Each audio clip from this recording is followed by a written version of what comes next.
Hello friends, welcome to meaning in Telugu channel. ఈరోజు word ఏమిటంటే కాన్క్యూబనైజ్. దీన్ని తెలుగులో వేశ్య వృత్తి, దాసి వృత్తి, దాసి పరిస్థితి అని అంటాం. ఈ వర్డ్ని వివాహేతర సంబంధంలో ఉండే స్త్రీ స్థితి. దీనికి సంబంధించిన కొన్ని ఎగ్జాంపుల్ చూద్దాం. వాటితో ఇంకా బాగా అర్థం చేసుకోవచ్చు. ఫర్ ఎగ్జాంపుల్, ఫస్ట్ది concubinage was common in historical empires.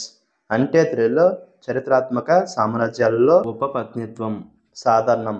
దీని next example and final example, the practice of concubinage has legal implications in some countries. అంటే తెలుగులో కొన్ని దేశాల్లో ఉపపత్నిత్వం అభ్యాసానికి చట్టపరమైన పరిణామాలు ఉన్నాయి. ఈ వీడియో మీకు నచ్చితే లైక్ చేయండి. మరిన్ని వీడియోల కోసం మా ఛానల్ని సబ్స్క్రైబ్ చేసుకోండి. Thank you friends.